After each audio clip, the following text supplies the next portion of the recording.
our awareness to the fact that as a human being, you can function from two kingdoms, either the kingdom of light or the kingdom of darkness. The kingdom of light is the kingdom of the word, the kingdom of revelation. We were created to live from revelation, not our surroundings or environment. Studying like we're doing during this fast is amazing. It's the best, best, best. You might not believe it, but it's true. The best gift that you can give to anybody, the revelation of His Word. The question is, are you going to open the wrap? Use what you're being taught. Refuse to be the same. Refuse to live one more day of your life without gratitude. Let's make up our mind that as we are learning about kingdom realities, the truth in this kingdom, things that will never change, that we're going to do them. Refuse to be the hearer only. Transition from hearing to doing. How will I know I am now a doer of the word? You see the results. It will show in your life. The violent aspect is major, except you've not lived on earth for 5 seconds. That's how bad it is to realize that it's a place of distraction, loaded opportunities. If you don't, just try to go to TikTok or YouTube to look for something. Then you will understand the world you're in. It's a distracted or distraction loaded, infested world.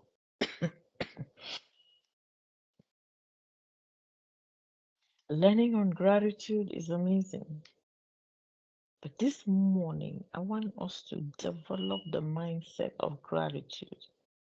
I want us to live life understanding that this is a principle that will never change. I told us that he showed me. He said, we could have done a bloom fast. What is bloom? All of that. But he said, what's the need, first of all, knowing about bloom as to the entire fast being on bloom when you don't know how to? That's the beauty of the teaching platform. The how to. One of my favorite men of God said, anybody who teach you the how has truly blessed you. Like they were saying the Chinese expression, it's better to teach somebody how to catch the fish than to keep giving them the fish.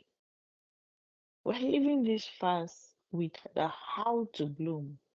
The question is, are you going to do your part? Or better say, have you started doing your part? Did you wake up this morning still complaining?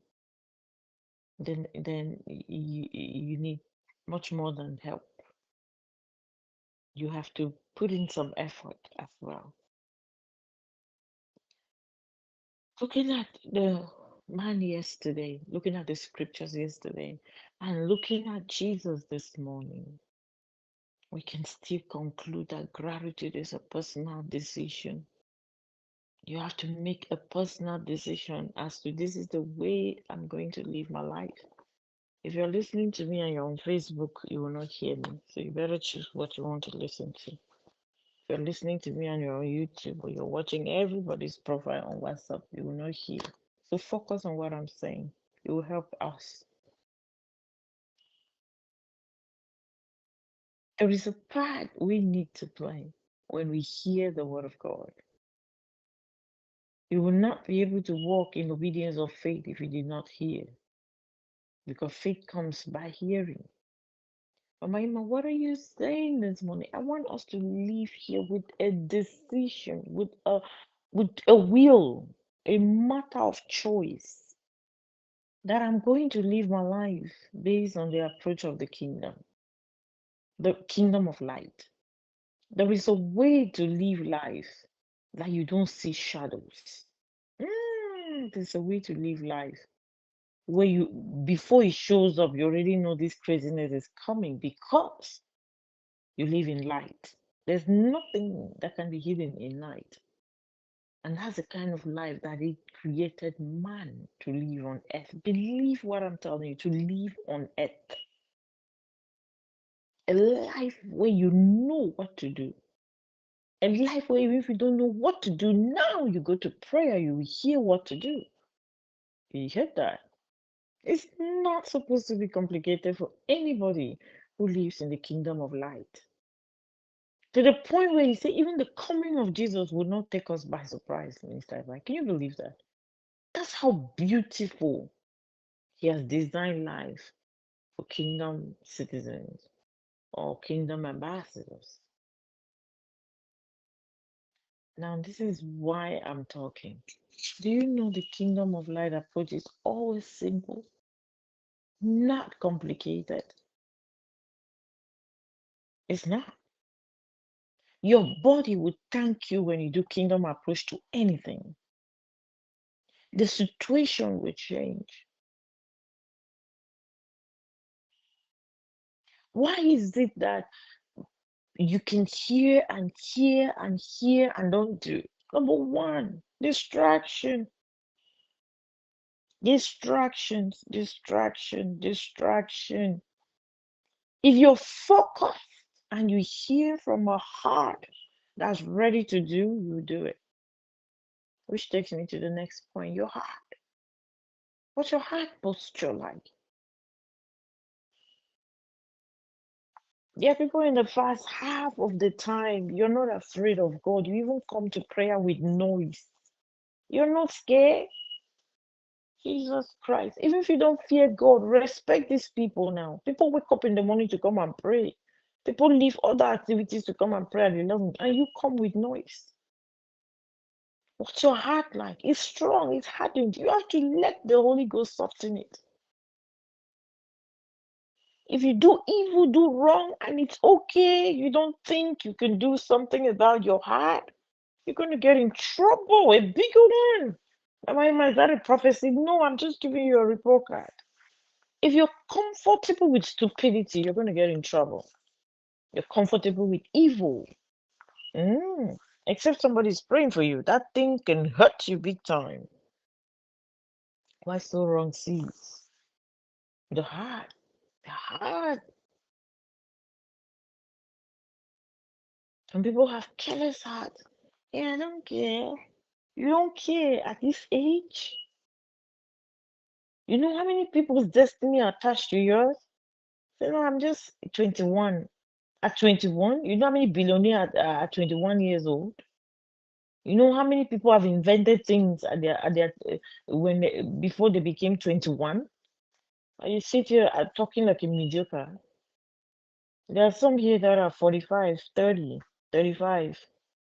You see think that you live impact living like this? You don't take your own destiny serious? Everything is a joke? You play with the things of God. You take them for granted. And at the end of the day, you think you will go forward in the kingdom. I started by letting us know that there are two kingdoms because you have to pick the one you want to walk or live your life in on earth. You have to pick. There's nothing like the truth is that the default is the one you came into, which is the kingdom of darkness. Mama Ima, what's the kingdom of darkness? It's the kingdom of ignorance, the kingdom of self. I make the decision, I do what I want, what I like. That's the kingdom of darkness. Because self will only take you down and down and down. There's no advantage to the flesh. Apostle Paul told us in Romans chapter 8.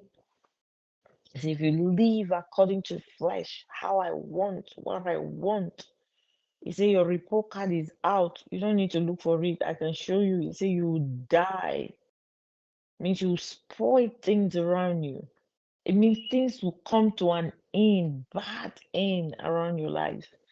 Oh my goodness, you need to hear this. This complaining you think is normal. If you know how much it has taken from you, I'm not putting my name there. I don't complain. I don't even like to complain. This complaining, one thing, just one and not many. Did you hear what he said? Yeah, there's a boy here with bread, but what, you can tell it's somebody that had practiced to minimize, complain.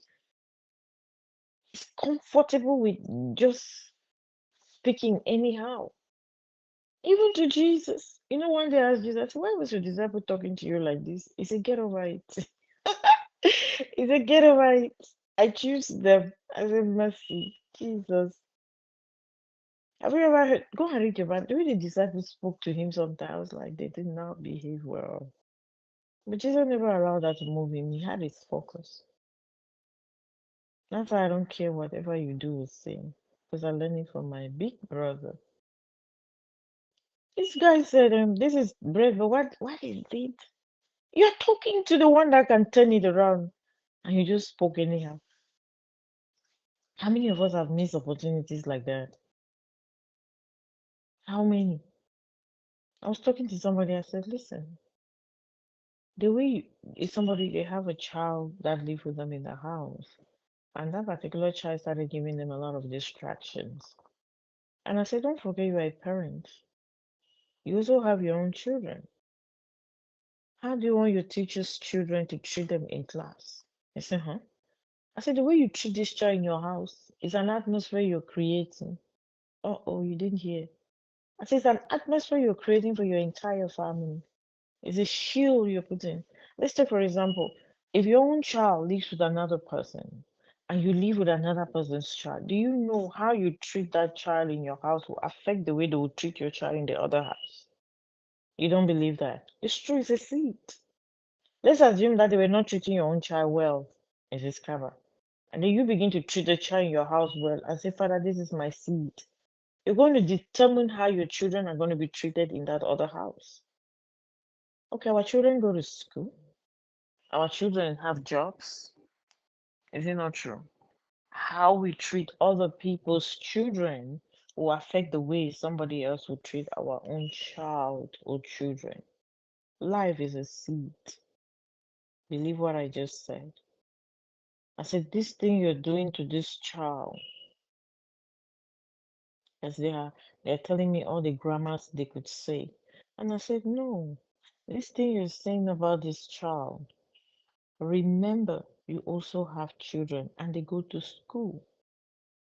How you treat this child in your house can affect how your children will be treated by their teachers. It can affect how your children will be treated by their classmates or their friends. Most of the time, the enemy will give us reasons why we should treat somebody bad. Ooh, if you hear this, your life will change. He will give you the reasons why, or he will cause the people to behave bad so that you will have a reason to hate them, complain about them, criticize them. Guess what? You're still wasting your breath. You're still wasting your life. You say, my goodness, look here, Auntie Sue. If I give you her records, if you go back to David's wife, Mika had all the reason to be angry with King David. I'm telling you, if you pull her file out, she has a big one. She had a big file and good reasons. You don't understand. She was King David's first wife. You don't know. He's the one that prevented King David from being killed. Oh. You know that your boyfriend, that your close friend. Eh? You've given your heart to this guy. You're a king's daughter. You go and marry some in quote nobody because he's a general.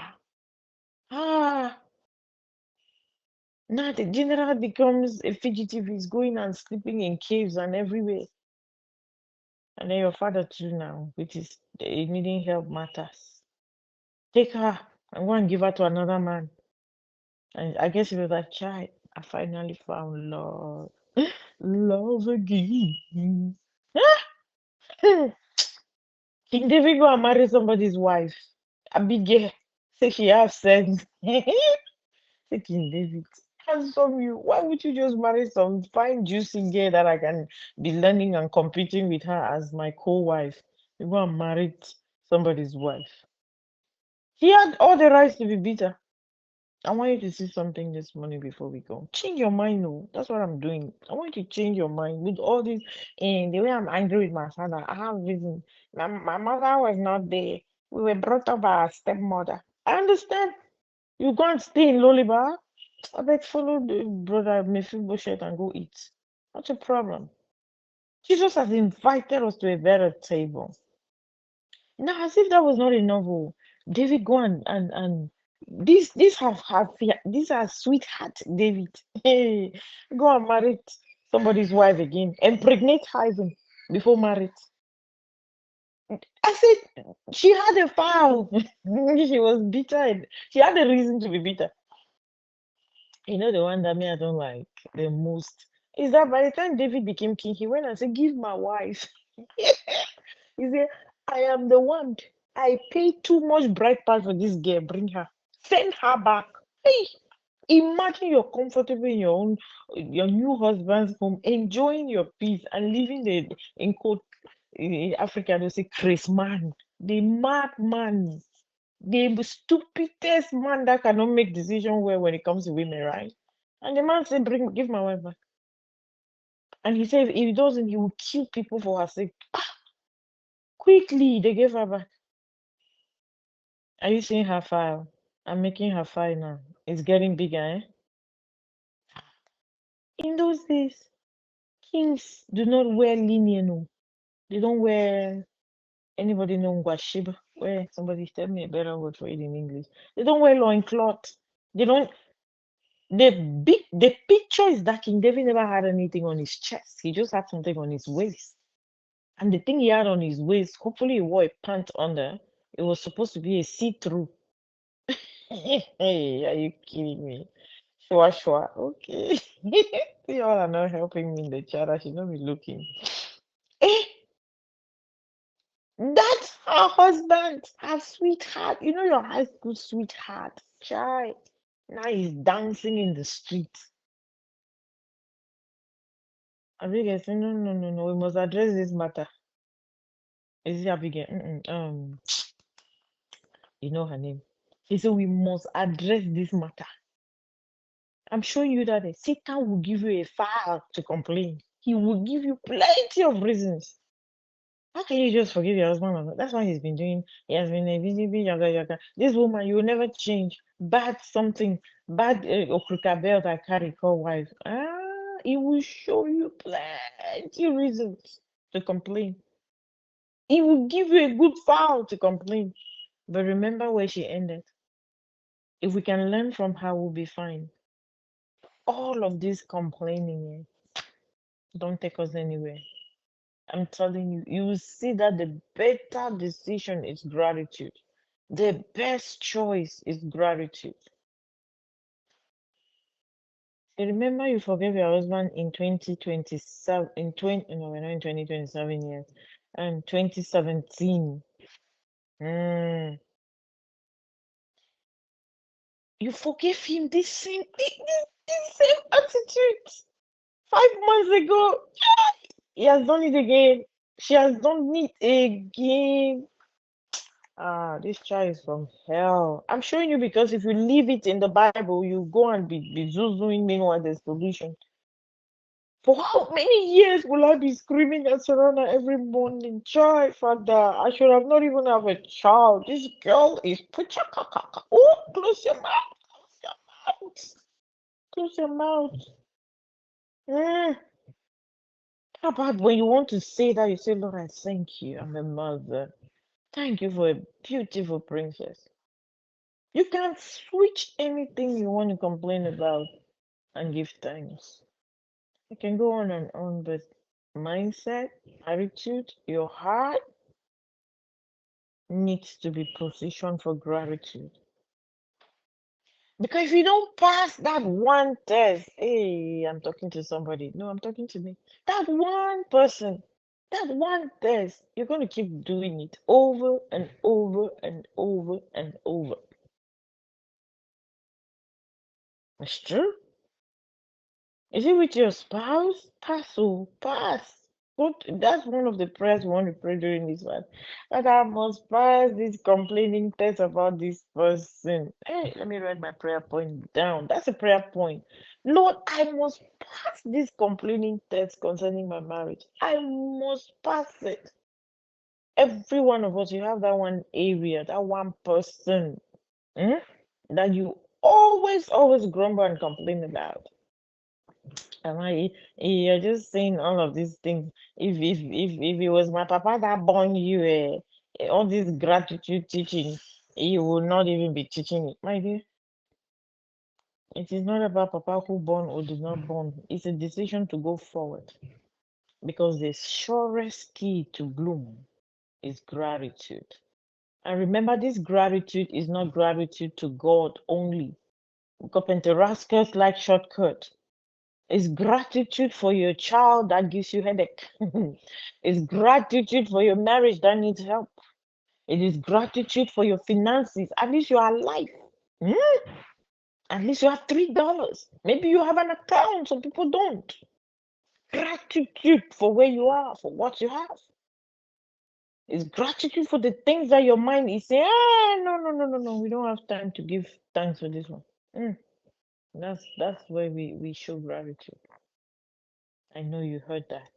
So number one, work on your mindset. Number two, your attitude. Number three, make a decision for gratitude in all areas of your life. One woman went to David, Papa, my father's first son, and said, um, I've been praying to be married for so long. He said, really? He said, let's thank God that you've not mismarried. You've not mismarried. He said, what? He said, if you had married wrong or married some crazy guy now, we'll be praying and say, Lord, keep her, keep her. It's a better prayer to pray that God will bring the right one than to be praying that God will keep you in the wrong place. You can say, oh, I've been married for 10 years, 15 years. I don't have a child yet. It is better you're alive, you're healthy, to carry a healthy baby. If you were dead, if you were sick, bedridden, on the bed somewhere, will you be talking about child? You wouldn't think child, you think healing. In every situation, we can find something to be thankful. Every situation. Amen.